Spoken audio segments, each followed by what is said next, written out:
Godzilla vs. Kong is a movie about Godzilla and King Kong, created by Legendary Studios and released by Warner Brothers on HBO Max.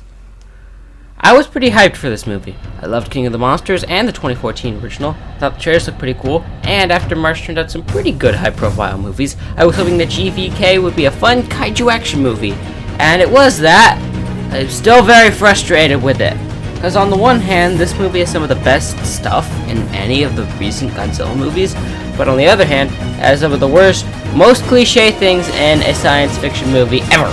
And yes, this video contains spoilers for the whole movie, so if you don't want to be spoiled, then don't watch this video. So the inciting incident of GVK is that Godzilla destroys an Apex facility. Apex is a company, I don't know, experimenting with high-tech stuff. So he attacks this facility for no apparent reason, and the CEO of Apex convinces a hollow Earth theorist to use Kong as a means of getting to the center of the Earth to find a power source powerful enough to defeat Godzilla.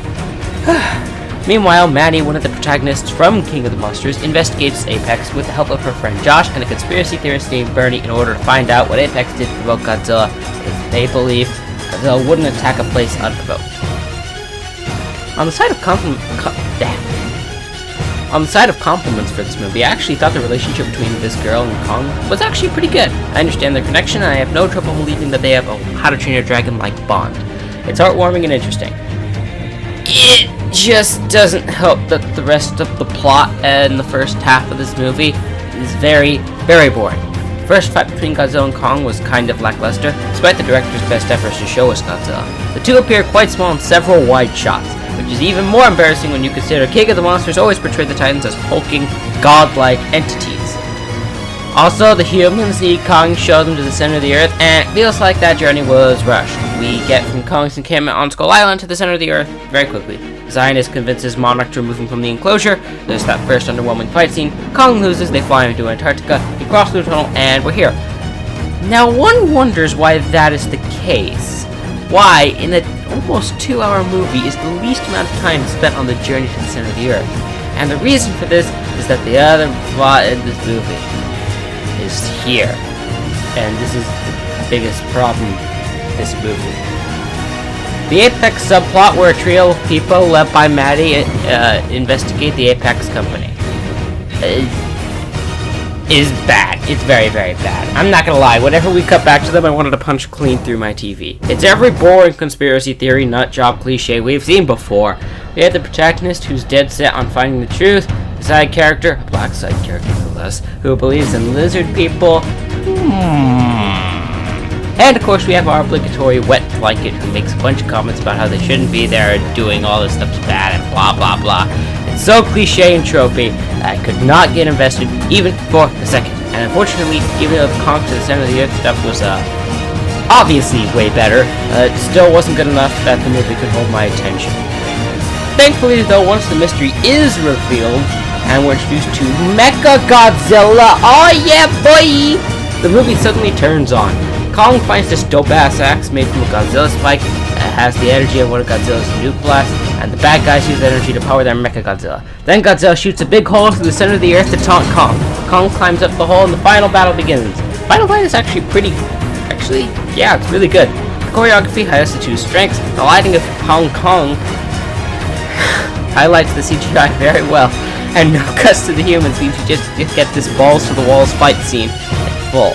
Anyway, Godzilla beats Kong, we get a reenactment of the reconciliation scene from Batman v Superman, and then Mecha Godzilla bursts out and starts kicking Godzilla's ass.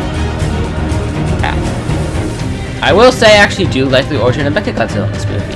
So basically the origin is that Apex used the remains of King Ghidorah from the last movie to construct a supercomputer that can link up a human mind, and they can use that to control the mech and fight Godzilla. And the reason they want to do this is because Godzilla is this giant dinosaur with nuclear breath. I think people were scared of him, so they started developing this mech so they can be in charge. But the machine, I don't know, short circuits or something, and Ghidorah's mind from the last movie, I don't know, yeah, I guess his mind's still alive even though it was killed by Godzilla, takes control of Mechagodzilla and goes to get revenge on Godzilla for, murdering him. So spiritually, Ghidorah is technically the main antagonist of the entire franchise. So that works. The final scene between the two establishes a neat new status quo. Everything is resolved in a nice little bow. One more thing I like is how this movie chooses not to commit to logic at all, so it can just go all the way with its concepts. It's great. So, yeah, there is a lot of stuff in here I really like. I just wish it wasn't surrounded by all this boring cliche sci-fi crap that needed to be in this movie for the plot to work somewhat, but was handled with the same amount of grace as Rise of Skywalker. Ultimately, Godzilla vs. Kong is a fine film. It doesn't have any interesting themes or ideas like its predecessors do, and the characters were all either annoying or boring, except for this one kid and, I guess, her adopted mother. They were fine. But, the rest were all boring. I wanted an epic, fun kaiju action movie, and I got what I wanted. At the very least. At least at the end. Alright. Since I got that though, I guess I'll let Godzilla vs. Kong off easy, and let it have its very reasonable 6 out of 10.